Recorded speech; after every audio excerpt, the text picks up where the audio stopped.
وعلیکم السلام ورحمۃ اللہ وبرکاتہ. چلیے جی شروع کرتے ہیں. سورۃ مریم چل رہی ہے. فریحہ آپ آ گئی عمرہ کر کے ماشاء اللہ سے؟ جی معلم الحمدللہ ماشاء اللہ آپ کو عمرہ قبول فرمائے. اور اچھا آپ نے ترجمہ شروع کر دیا وہ انگلش ترجمے سے آپ کو آسانی ہو گئی ہے؟ نہیں ابھی تک وہ اس کا نہیں ہو سکا، ابھی تک میرے پاس کتاب نہیں آئی ہے، لیکن معلوم ہے میں تھوڑی کوشش کر رہی ہوں کہ اردو کے اوپر محنت کر لوں. بالکل جی بالکل ضروری ہے، ضروری ہے. آج کا افسوس کی بات ہے، آپ پاکستانی ہیں یا پھر آپ انڈین ہیں؟ انڈیا سے ہیں یا پاکستانی انڈین پتہ نہیں ہے، اگر ہمارا مکس کیا بنتا ہے. ہماری فیملی تو ناگپور کی ہے لیکن امی ابو دونوں کراچی کے پاس ہیں. اچھا نہیں آپ جو رہی ہیں، آپ جو پاکستان سے گئے ہیں تو پاکستان سے گئے ہیں؟ میری کبھی میں بس بچپن میں ایک بار پاکستان آئی ہوں، کبھی پاکستان میں مطلب رہی نہیں. نہیں یہ ٹھیک ہے، اچھی بات ہے، ماشاء اللہ انگلش کا ہونا چاہیے، لیکن ہمیں اپنی زبان بھی نہیں نا بھولنی چاہیے. اپنی زبان سے بھی ہمیں لگاؤ اتنا ہونا چاہیے کہ ہمیں دین کی خدمت کا موقع ملے تو ہمیں اس کے لیے ہم جو ہے وہ اپنی زبان پر قابو رکھیں. اور یہ تو صحابہ سے بھی کیا کہتے ہیں، ان کی بھی سنت ہے. حضرت عمر رضی اللہ عنہ بھی اس چیز کی ترغیب دیتے تھے کہ زبانیں آنی چاہیے. اب انگلش بھی آنی چاہیے کیونکہ انگلش کے ذریعے آپ دین کو پھیلائیں. نیت یہ ہو کہ اس زبان کو سیکھنے کا میرا مقصد ہے اللہ کے دین کو پھیلانا، تو اتنا زبانوں پر عبور ہونا چاہیے. ٹھیک ہے، عربی بھی سیکھنی چاہیے، عربی میں کے اندر بھی تو نیت یہی ہو کہ اللہ کے دین کا کام کروں، اللہ کے دین کا کام وہاں تک پہنچاؤں جن کو یعنی جس زبان میں ان کو سمجھ آئے. تو اللہ مجھے کم از کم یہ 3 زبانیں تو آنی چاہیے نا، اردو، انگلش اور عربک. ٹھیک ہے، تو میں یہ بتا رہی کہ ہمارے پاکستان میں افسوس سے کہا جاتا ہے کہ ہمیں انگلش کا اتنے زیادہ ہم احساس کمتری کا شکار ہے قوم کی. اب بچوں کے اندر صرف انگلش، اور میرا بچہ تو انگلش میں بات کرتا ہے، اس کو اردو سمجھ ہی نہیں آتی. یعنی اردو کو اس سینس میں لینا کہ یہ مطلب بچہ جو ہے وہ اس کو جاہل سمجھا جاتا ہے. ناؤز باللہ، ہمارا یہ ایسا بنتا جا رہا ہے ٹرینڈ. تو باہر کے ملکوں میں تو اور بات ہے، لیکن پاکستان کے اندر رہتے ہوئے بھی خواتین اور یہ ہمارے گھرانوں میں یہ چیز ہوتی جا رہی ہے. تو یہ بہت بڑی کمی کی بات ہے کہ بچوں کے اندر جو آ رہی ہے نا کہ اردو کو نہ سیکھنے کی، ایسے ہی جو ہے وہ زبانیں ختم ہو جاتی ہیں، دوسری زبان غالب آ جاتی ہے. ٹھیک ہے، تو اس چیز کو بھی ہمیں پروموٹ کرنا چاہیے کہ اپنی زبان کو سیکھیں اور اس کو استعمال میں لائیں. چلیے جی.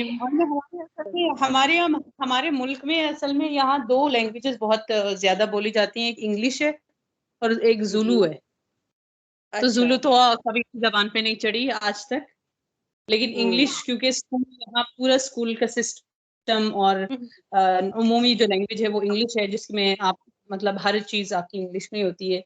تو ہم نے انگلش سیکھی، لیکن ہم نے اردو یوں سیکھ لی کہ ہمارے ابو نے کبھی ہمارے ساتھ انگلش کا سسٹم ہی نہیں بنایا، انہوں نے ہمیشہ ہمارے ساتھ اردو میں بات کی. تو یہ ساری ان کی برکت ہے.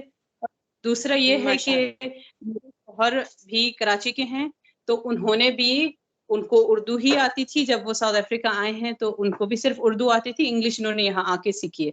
تو پھر ہمارے گھر کے اندر بھی آپ کی زوج ہیں؟ جی جی جی جی جی ماشاء اللہ. جی ٹھیک ہے. تو اس کی وجہ سے ہمارے گھر میں الحمدللہ میرے دونوں بچے بڑھتے ہوئے انہوں نے، کیونکہ یہاں آپ ظاہر سی بات ہے اسکول میں تو انگلش ہی چلتی ہے، لیکن جو ہے کیونکہ ہم اردو بات کرتے ہیں، میرے دونوں بچوں کو الحمدللہ دونوں لینگویجز میں ان کو پرابلم نہیں ہوتی. الحمدللہ دونوں لینگویج آسانی سے بول لیتے ہیں، اردو بھی بول بہت لیتے اچھی بات ہے، ہیں بہت اور اچھی انگلش بات بھی. ہے. ہاں انشاءاللہ تعالی اللہ تعالیٰ آپ سے کام بھی، آپ کے بچوں سے، آپ سب کے بچوں سے بھی. تو یہ بات کمی میں آ جاتی ہے. یہ میں اس چیز کو فخر محسوس نہیں کرتی. انشاءاللہ ہم بھی اپنے بچوں کو انگلش بھی سکھائیں گے، اردو بھی سکھائیں گے. آپ کو پتہ ہے نبی کریم صلی اللہ علیہ وسلم کو حضرت حلیمہ جو ہے وہ لے کر گئی تھیں، تو اصل وجوہات کیا تھی؟ اس وقت میں بچوں کو اکثر وہ رضاعت کرائی جاتی تھی نا، تاکہ وہ جو ان کے جو گاؤں ہے جہاں وہ رہتی تھیں وہاں کی گھریلو وہ خالص ہوا ملے، خالص زبان ملے.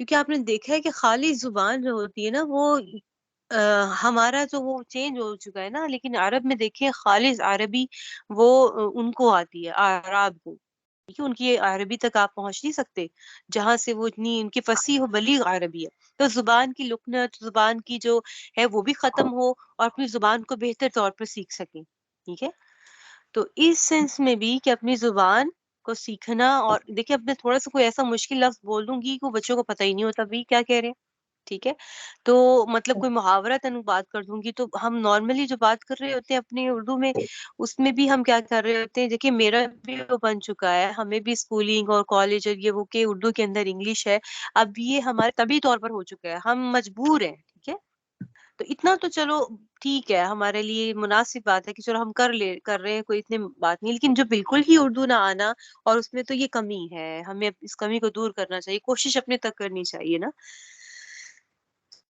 چلیے اللہ تعالیٰ عافیت فرمائے امت کا۔ چلیے جی شروع کرتے ہیں۔ اچھا جی، بسم اللہ الرحمن الرحیم۔ آیت نمبر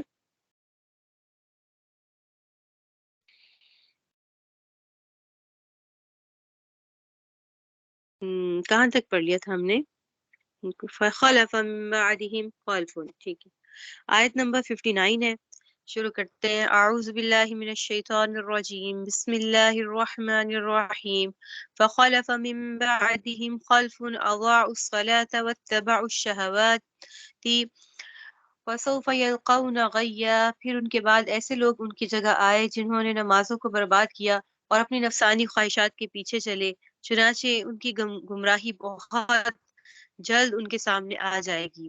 انبیاء کرام کا ذکر ہوا اور ان کی صفات کا ذکر ہوا، تو اللہ تعالیٰ نے جب ان کی صفات ذکر کی، اس کے بعد کیا فرمایا کہ ان کے بعد ایسے لوگ آئیں گے کہ جو نمازوں کو کیا کہتے ہیں زائل کر دیں گے، نمازوں کو ختم کر دیں گے اور ان کو ضائع کر دیں گے۔ خلفون کیا ہے؟ پیچھے آنے والے کو، اپنے قائم مقام کو، اور خلف کون ہے؟ ہماری اولاد ہے، اچھی اولاد، اسی لیے اللہ تعالیٰ سے مانگنی چاہیے کہ آنکھوں کی ٹھنڈک بنے۔ تو یہ حضرت مجاہد رحمہ اللہ کا قول ہے، تفسیر مظہری میں وہ فرماتے ہیں کہ یہ قرب قیامت میں ایسا ہوگا کہ صلحائے امت ختم ہونے، جب امت کے صلحاء ختم ہو جائیں گے تو پھر کیا ہوگا کہ نماز کی طرف جو التفات نہ رہے گا، اور فسق و فجور جو ہے وہ عام ہو جائے گا، کھلم کھلا ہونے لگے گا۔ اضاء الصلاۃ، نماز کے ضائع کرنا، اس پر جمہور مفسرین کیا کہتے ہیں کہ نماز کو مؤخر کر کے پڑھنا اس کے اوقات سے۔ بعض نے کہا کہ نماز کی شرائط و آداب کو ادا نہ کرنا، اس میں کوتاہی کرنا، ٹھیک ہے، اور جس میں پھر کیا ہے کہ ازاعت وقت، یعنی وقت سے مؤخر کر کے پڑھنا، آخری وقت میں جا کر پڑھنا، یا پھر بعض نے فرمایا کہ بے جماعت گھر میں نماز پڑھ لینا، یعنی جماعت کی نماز نہ پڑھنا اور گھر میں بغیر کسی عذر کے، سستی کی وجہ سے گھر میں نماز پڑھ لینا۔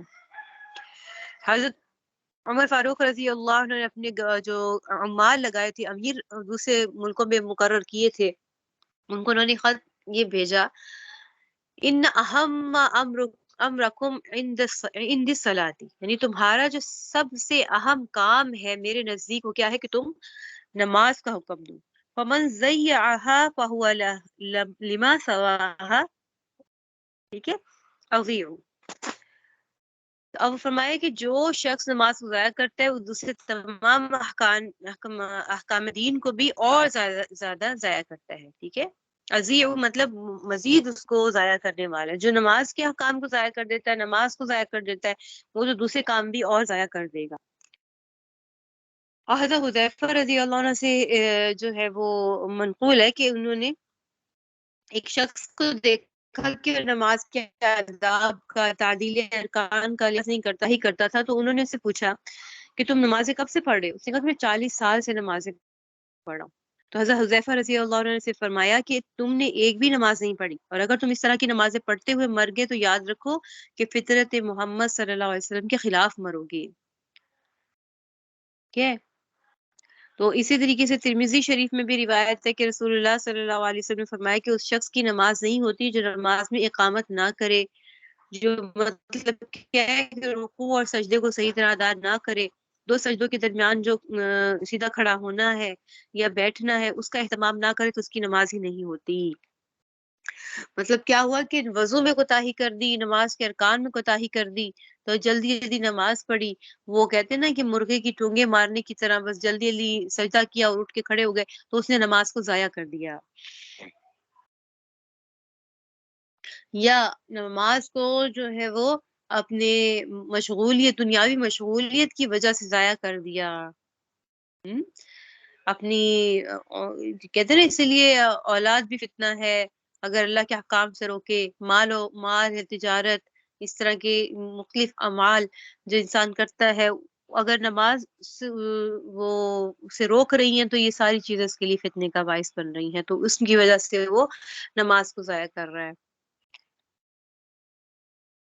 جبکہ امام قرطبی رحمہ اللہ فرماتے ہیں کہ ان روایات کو نقل کرنے کے بعد کہ اہل علم اور معرف بالصلاح لوگوں میں ایسے آدمی پائے جاتے ہیں جو نماز کے آداب سے غافل ہیں، محض نقل و حرکت کرتے ہیں۔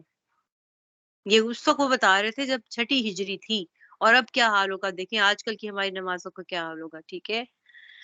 آگے کیا ہے واتباع الشہوات، شہوت کیا ہے؟ دنیا کی لذتیں ہیں جو انسان کو اللہ کی یاد سے اور نماز سے غافل کر دیں۔ ان لذتوں میں انسان کا مال و دولت بھی آ جاتا ہے، بیوی بچے بھی آ جاتے ہیں، آسائشوں والی چیز، ہر چیز آ جاتی ہے اس میں، ٹھیک ہے۔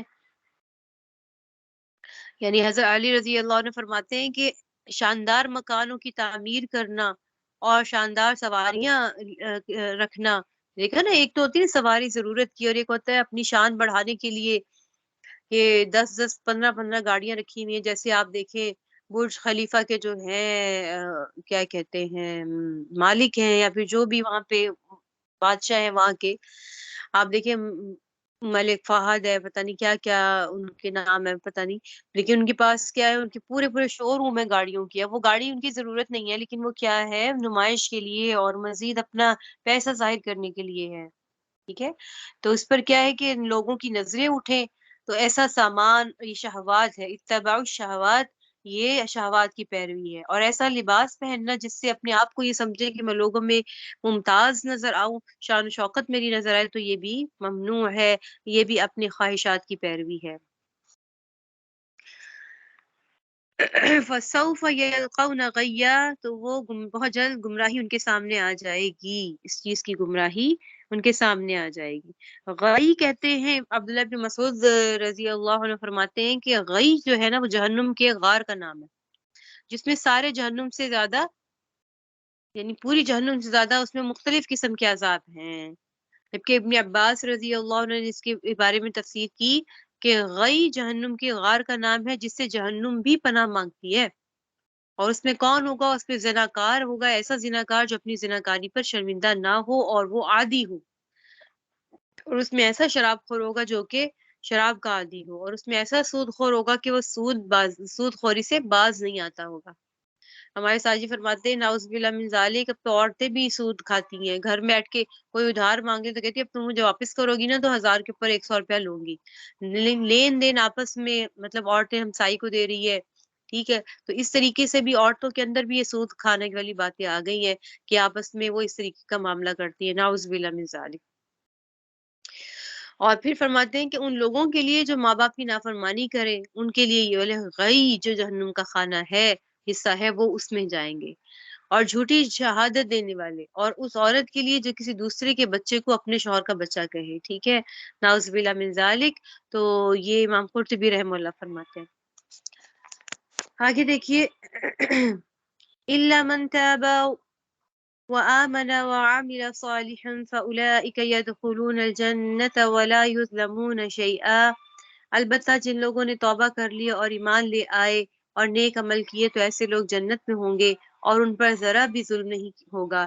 جنات عدن التي وعد الرحمن عباده بالغیب انه كان وعده مأتیا، ان کا داخلہ ایسے ہمیشہ باقی رہنے والے باغات میں ہوگا جن کا خدا رحمان نے اپنے بندوں سے ان کے دیکھے بغیر وعدہ کر رکھا ہے.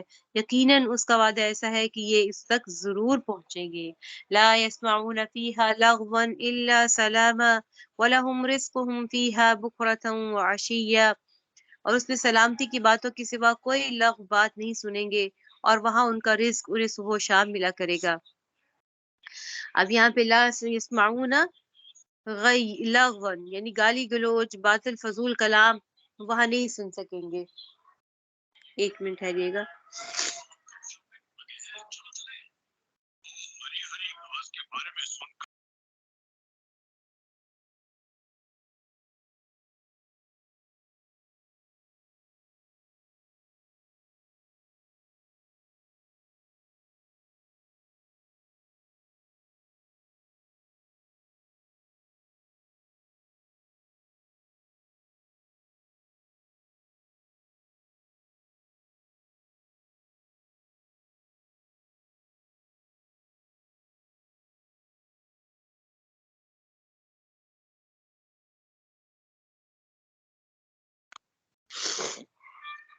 ہاں جی چلیے جی. اب یہاں پر کیا فرما رہے ہیں؟ لغو فضول کلام کو کہتے ہیں اور وہ ان کو عزت دینے والا کلام نہیں ہوگا. وہاں پہ اہل جنت اس سے پاک صاف ہوں گے یعنی ان کے کان میں ایسا کوئی کلمہ نہیں پڑے گا جس سے ان کو رنج و تکلیف ہو. الا سلاما یعنی وہاں جو کلام سنیں گے تو وہ سلامتی والا بھلائی والا اور خوشی والا ہوگا. ٹھیک ہے. اصطلاحی مفہوم میں جو سلام ہم کہتے ہیں وہ بھی اس میں داخل ہے کہ اہل جنت آپس میں ایک دوسرے کو سلام کریں گے اور اللہ کے فرشتے بھی ان سب کو سلام کریں گے. وَلَهُمْ رِزْقُهُمْ فِيهَا بُكْرَةٌ وَعَشِيًّا یعنی جنت میں. اب یہ دیکھیں سب آتے ہیں صبح اور شام کا ذکر آ گیا کہ ان کو صبح اور شام رزق ملے گا اہل جنت کو. تو سوال پیدا ہوتا ہے کہ کیا وہاں پہ جنت میں سورج طلوع ہوگا اور کیا جو ہے وہ چاند نکلے گا رات کے وقت.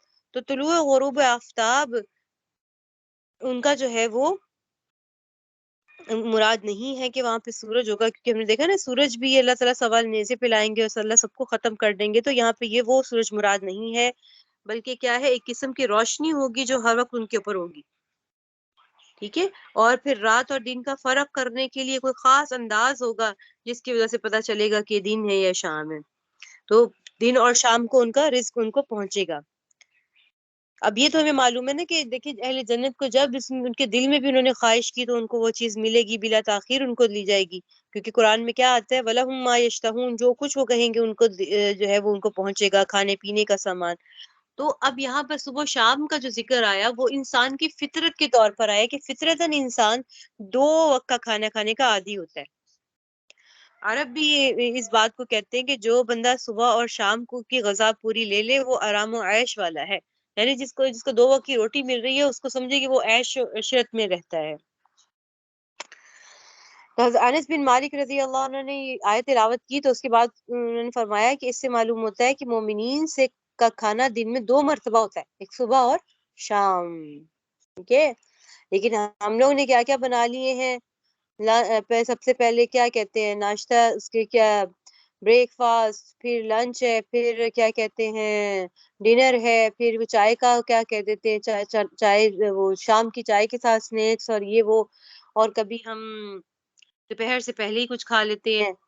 تو ہم نے تو کئی وقت رکھے ہوئے نا کھانے پینے کے جب ہمارا دل کرتا ہم کھا لیتے. تو بہتر یہی ہے کہ 2 ٹائم پر کھانے کو ڈال دیا جائے صبح اور شام کو. اور ہمیں بچوں میں بھی عادت ڈالنی چاہیے. مجھے لگتا ہے کہ ہم شروع میں بچوں کو عادت بنا دیتے ہیں ہر 15-20 منٹ کے بعد ہم دینے کے لیے کہ بھئی کچھ نہ کچھ بچہ کھا رہا ہے. ہمیں بھی چاہیے کہ بچوں کو عادت بنائے کہ ایک ہی عادت تو گھر کی کہ صبح ناشتہ ملے گا دوپہر کا ملے گا اور رات کا ملے گا. درمیان میں چھوٹی موٹی چیز ہے اس کا آپ ان کو ہلکا پھلکا بس دے دیں گے اس ٹائم میں ہی ہوگی لیکن ایک ضابطے کے ساتھ. اب کھانا مل گیا اور ابھی دوبارہ نہیں اب آپ نے کرنا کہ مجھے پھر بھوک لگی مجھے کیونکہ صبر بھی تھوڑا سا سکھانا چاہیے. بھوک رکھ کے کھانے کے عادی ہمیں بچوں کو بھی کرانا چاہیے. تو بچے جو ہے وہ کھا لیتے ہیں لیکن ان کو لگتا نہیں ہے. ٹھیک ہے. کیونکہ ایک ترتیب نہیں ہم نے رکھی ہوئی. اس چیز کو ہم کریں گے تو جسمانی طور پہ بھی مضبوط ہوں گے اور روحانی طور پہ بھی اگر ہم سنت کو اور قرآن کو لے کے چلیں گے. ٹھیک ہے. تو جبکہ بعض لوگ کہتے ہیں کہ صبح شام کا لفظ بول کر عموم مراد ہے کیا ہے کہ دن کا لفظ بھی، ٹھیک ہے، یا مشرق و مغرب کا لفظ بھی عموم کے لیے بولا جاتا ہے، یعنی کوئی خاص وقت یہ جگہ مراد نہیں ہوتی. مطلب کیا ہے کہ ان کا رزق ان کی خواہش کے مطابق ہر وقت موجود رہے گا. ٹھیک ہے، سمجھ آ گئی. وما نتنزل إلا بأمر ربك له ما بين أيدينا وما خلفنا وما بين ذلك وما كان ربك نسيا. اور فرشتے تم سے کہتے ہیں کہ ہم آپ کے رب کے حکم کے بغیر اتر کر نہیں آتے. جو کچھ ہمارے آگے ہے اور جو کچھ ہمارے پیچھے ہے وہ سب کچھ اس کے درمیان ہے، وہ سب اسی کی ملکیت ہے، اور تمہارا رب ایسا نہیں ہے جو بھول جایا کرے. ٹھیک ہے، یہاں پر روایات میں آتا ہے کہ حضرت جبرائیل علیہ السلام نبی کریم صلی اللہ علیہ وسلم کے پاس تشریف لاتے تھے، تو کافی عرصہ ہوا کہ جو ہے آپ صلی اللہ علیہ وسلم یعنی لیٹ حضرت جبرائیل علیہ السلام تاخیر سے آئے، یعنی کافی عرصہ ہو گیا. تو اس پر کفار نے آپ صلی اللہ علیہ وسلم کا مذاق بھی بنایا کہ اللہ تعالیٰ نے آپ کو چھوڑ دیا ہے معاذ اللہ. تو جب حضرت جبرائیل علیہ السلام آئے تو آپ صلی اللہ علیہ وسلم نے فرمایا کہ آپ جلدی جلدی ہمارے پاس کیوں نہیں آتے. ٹھیک ہے، یعنی بار بار آیا کریں، جلدی آیا کریں، تاخیر نہ کیا کریں.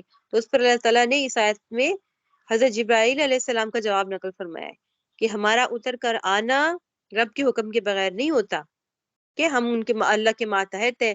ساری کائنات کی مصلحتیں اللہ ہی جانتا ہے. آسمان و زمین کے تمام مخلوقات اللہ کے قبضے میں ہے، اور کسی وقت دیر ہوتی ہے تو کسی حکمت کی وجہ سے ہوتی ہے جسے صرف اللہ ہی جانتا ہے. اور اس کا مطلب یہ نہیں ہوتا کہ نعوذ باللہ من ذالک کہ اللہ تعالیٰ وہی نازل کرنا ہی بھول گئے ہیں. تو یہ بات نہیں ہے.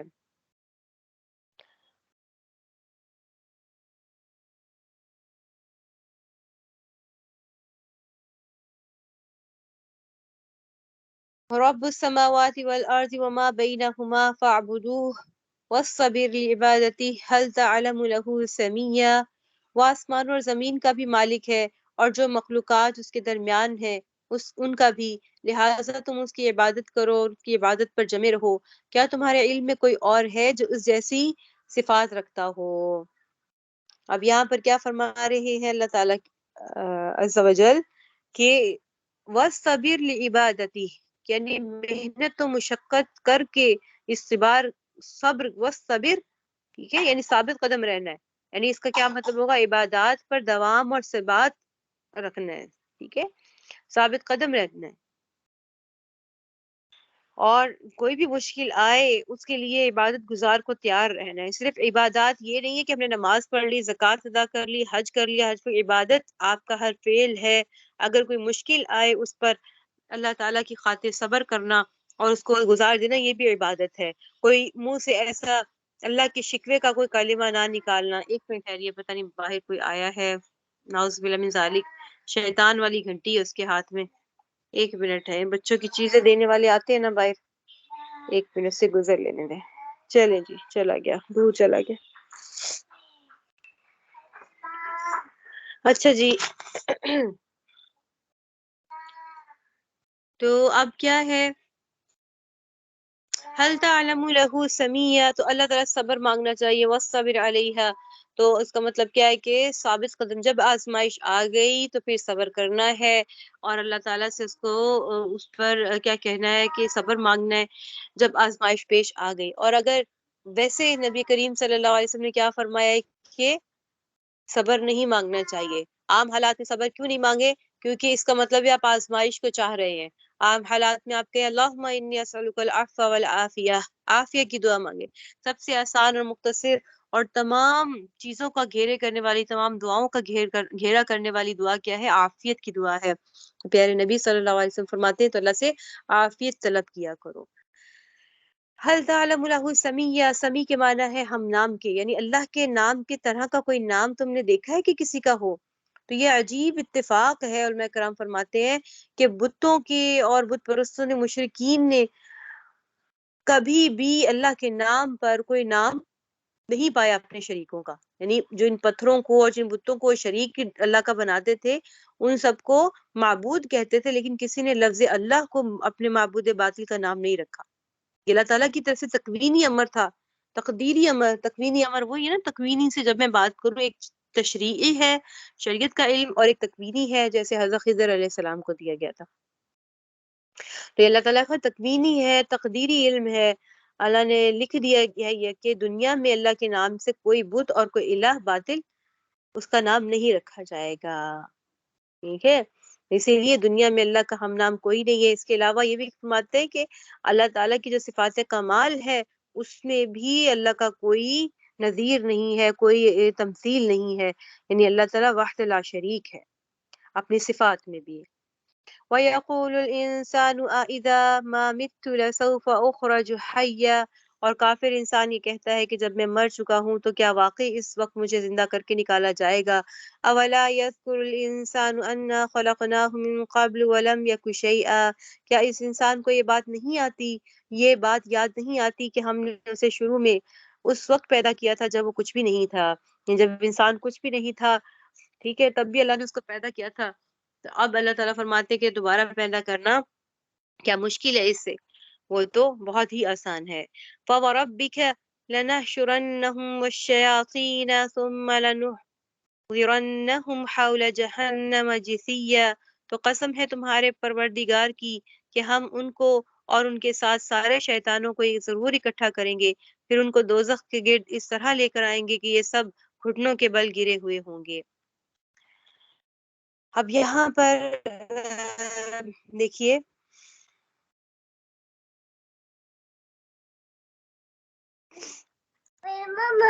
بیٹے میں پڑھا رہی ہوں، ابھی آپ بیٹھو، میں پڑھا رہی ہوں، ٹھیک ہے. ہاں جی، اب یہاں پر کیا فرمائے، لنحشرنہم والشیاطین ثم لنحصرنہم، شیاطین کو واؤ کے ساتھ جمع کیا گیا، یعنی ولنحشرنہم ان کو اور ان کے شیاطین والشیاطین اور شیاطین کو، یعنی ہر کافر کو اس کے شیطان کے ساتھ ایک سلسلہ میں باندھ کر اٹھایا جائے گا. ٹھیک ہے، یعنی کہ ان سب کافروں کے ساتھ ان شیاطین کا حشر ہوگا. ٹھیک ہے، اور اگر عام مراد لیا جائے یعنی اس میں مسلمان بھی داخل ہیں، مومن اور کافر سب داخل ہیں، تو شیاطین کے ساتھ ان سب کے حشر کا کیا مطلب ہوگا کہ ہر کافر کو اپنے شیطان کے ساتھ باندھا ہوا حاضر کیا جائے گا، اور مومنین بھی اس حشر میں الگ نہیں ہوں گے، یعنی اس میں سب اکٹھے ہوں گے.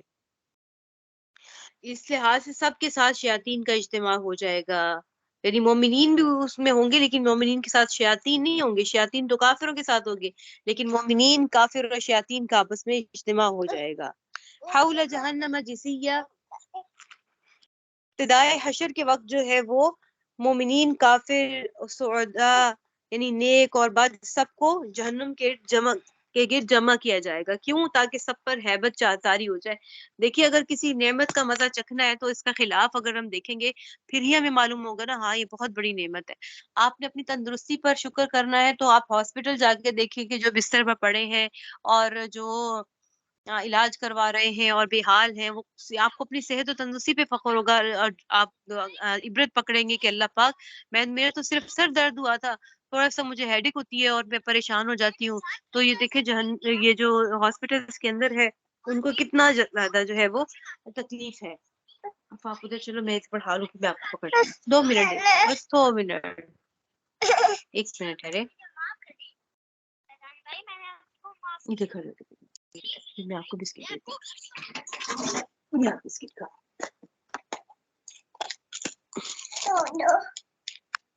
1 منٹ ٹھہریے گا ذرا، آپ چپ کے بیٹھ جائیں.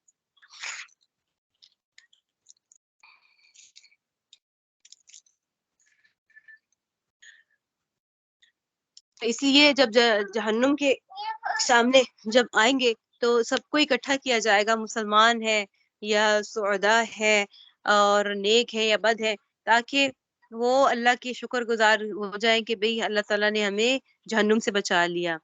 پھر جو مومنین ہیں اور جو نیک لوگ ہیں ان کو اللہ تعالیٰ جہنم سے عبور کرا کر جنت میں پہنچا دیں گے، تاکہ وہ اس منظر کو دیکھیں اور خوشی، مکمل خوشی ان کو صحیح حاصل ہو اور اللہ کی اس نعمت کا وہ شکر ادا کریں. ٹھیک ہے، تو آگے دیکھیے، ثم لننزعن من كل شيعة ايهم اشد على الرحمن عتيا، پھر ان کے ہر گروہ میں سے لوگوں کو کھینچ نکالیں گے جو خدائے رحمان کے ساتھ سرکشی کرنے میں زیادہ سخت تھے. ثم لنحن اعلم بالذين هم اولى بها صليا، پھر یہ بات ہم ہی خوب جانتے ہیں کہ وہ کون لوگ ہیں جو ہم سب سے پہلے اس دوزخ میں جھونکے جانے کے زیادہ مستحق ہیں. وَإِن مِّنكُمْ إِلَّا وَارِدُهَا كَانَ عَلَى رَبِّكَ حَتْمًا مَّقْضِيًّا. تم میں سے کوئی نہیں ہے جس کا اس دوزخ پر گزر نہ ہو، اس بات کا تمہارے پروردگار نے حتمی طور پر ذمہ لے رکھا ہے. تو اب یہاں پر کیا اللہ تعالیٰ فرما رہے ہیں ثم لننزعن من كل شیعۃ. شیعۃ اصل لغت میں اگر دیکھا جائے تو کسی خاص شخص کو یا ایک خاص عقیدے کے جو پیروی کرنے والے ہیں ان کو کہا جاتا ہے. ٹھیک ہے، پھر بعد میں یہ بمعنی فرقہ بھی استعمال ہونے لگے، جیسے ایک شیعہ فرقہ ہے ہمارے اندر. تو اس میں کیا مراد ہوگا کہ کفار کے مختلف فرقوں میں سے جو سب سے زیادہ سرکش فرقہ ہوگا اس کو سب سے پہلے جہنم میں ڈالا جائے گا. اس کا مطلب پھر کیا ہے، مفسرین فرماتے ہیں کہ جس کا جرم سب سے زیادہ ہوگا وہ سب سے پہلے جہنم میں جائے گا، پھر اس کے بعد پھر اس کے بعد پھر اس کے بعد. ٹھیک ہے، اس طریقے سے مجرمین داخل ہوں گے. وَإِن مِّنكُمْ إِلَّا وَارِدُهَا، یعنی ہر انسان کا ورود جہنم پر ہوگا، یعنی جہنم پہ کو عبور کرنا ہوگا. مومنین کے لیے دخول مراد نہیں ہے، دخول ان کے لیے ہے، کافرین کے لیے ان کا ہے کہ وہ داخل ہوں گے، اور مومنین جو ہے ان کا عبور کرنا مراد لیں گے کہ وہ اس کے اوپر سے عبور کریں گے، اوپر سے گزریں گے. اور اگر دخول ہی مراد لیں کہ مومنین کا بھی دخول ہوگا تو اس کا پھر معنی کیا ہوگا کہ جہنم ان کے لیے بردم و سلامہ بن جائے گی. ان کا ورود تو ہوگا، یعنی داخل تو ہوں گے جہنم میں مومنین، لیکن ان کے لیے وہ سلام بن جائے گی، جس طریقے سے سلامتی والی، جیسے حضرت ابراہیم علیہ السلام پر بھی جو آگ تھی وہ کیا ہو گئی تھی، بردم و سلامہ بن گئی تھی. یہاں پر مومنین کو یہاں ان سے نجات دلا کر جنت میں لے جایا جائے گا. تو پھر اللہ کیا فرماتے ہیں ثم ننجی الذین اتقوا، یعنی یہ جو ورود ہے اس کے معنی دخول کے بھی لیے جائیں گے. تو دخول کا معنی کیا ہوگا، عبور کے معنی میں ہوگا. تو عبور کے معنی میں ہوگا تو پھر کیا ہوگا کہ صرف اس کو پار کر کے جائیں گے. اور اگر دخول کا معنی لیں تو پھر کیا ہوگا کہ یہ جہنم کی آگ ان کے لیے ٹھنڈی ہو جائے گی. ثم ننجي الذين اتقوا ونذر الظالمين فيها جثيا. پھر جن لوگوں نے تقوی اختیار کیا ہے انہیں تو ہم نجات دے دیں گے، اور جو ظالم ہیں انہیں اسی حالت میں چھوڑ دیں گے کہ وہ اس دوزخ میں گھٹنوں کے بل پڑے ہوئے ہوں گے. تو اللہ تعالیٰ اس کے لیے یعنی جو تقوی اختیار کرنا، یہ تقوی بہت ہی بڑی ہے، وہ کیا کہتے ہیں مقام ہے کہ جو اللہ تعالیٰ کی خاطر تقوی اختیار کرے گا، ڈرے گا، تو اللہ اس کے لیے کیا کریں گے، نجات دے دیں گے، اس کو اس سے جہنم سے نجات دے دیں گے. وَإِذَا تُتْلَى عَلَيْهِمْ آيَاتُنَا بَيِّنَاتٍ قَالَ الَّذِينَ كَفَرُوا لِلَّذِينَ آمَنُوا أَيُّ الْفَرِيقَيْنِ خَيْرٌ مَقَامًا وَأَحْسَنُ نَدِيًّا. اور جب ان کے سامنے ہماری کھلی کھلی آیتیں تلاوت کی جاتی ہیں تو کافر لوگ مومنوں سے کہتے ہیں کہ بتاؤ ہم دونوں فریقوں میں سے کس کا مقام زیادہ بہتر ہے اور کس کی مجلس زیادہ اچھی ہے. وَكَمْ أَهْلَكْنَا قَبْلَهُم مِّن قَرْنٍ هُمْ أَحْسَنُ أَثَاثًا وَرِئْيًا. اور یہ نہیں دیکھتے کہ ان سے پہلے ہم کتنی نسلیں ہلاک کر چکے ہیں جو اپنے ساز و سامان اور ظاہری آن بان میں ان سے کہیں بہتر تھیں. قل من كان في الضلالة فليمدد له الرحمن مدا حتى إذا رأوا ما يوعدون إما العذاب وإما الساعة فسيعلمون من هو شر مقاما وأضعف جندا. کہہ دو کہ جو لوگ گمراہی میں جا پڑے تو ان کے لیے مناسب یہی ہے کہ خدائے رحمان انہیں خوب ڈھیل دیتا رہے، یہاں تک کہ جب یہ لوگ وہ چیز خود دیکھ لیں گے جس سے انہیں ڈرایا جا رہا ہے، چاہے وہ اس دنیا کا عذاب ہو یا قیامت، تو اس وقت انہیں پتہ چلے گا کہ بدترین مقام کس کا تھا اور لشکر کس کا زیادہ کمزور تھا. چلیے جی یہیں تک اپنا مطالعہ رکھتے ہیں. ٹھیک ہے، ان شاء اللہ تعالیٰ ہم کل مشکات شریف کا مطالعہ کریں گے. فریحہ مشکات کا مطالعہ آپ بھی کر کے. اچھا بیٹے میں کلاس بس ختم کر رہی ہوں پھر آپ کو دیتی ہوں. ٹھیک ہے، اچھا فریحہ آپ مشکات شریف کا مطالعہ کر رہے ہیں، احادیث دیکھ لیجیے کہاں تک ہو گئی تھیں. آپ بھی ذرا لاسٹ ریکارڈنگ سن کے اور آپ نے بھی مطالعہ کر کے آنا ہے اور ان شاء اللہ تعالیٰ پڑھنی ہے. ٹھیک ہے، احادیث اور ان کا ترجمہ آپ لوگوں نے کیا کرنا ہے. ٹھیک ہے، 2 دن جو کلاس ہوگی ہماری. جی جی کوئی سوال ہو تو آپ پوچھ لیجیے گا. پچھلا اپنا وہ کلاسز لے لیں اور اس کی ریویژن کر لیجیے. ٹھیک ہے، چلیں جزاک اللہ خیر. سبحانک اللہم و بحمدک نشہد ان لا الہ الا انت نستغفرک و نتوب الیک. السلام علیکم و رحمۃ اللہ وبرکاتہ.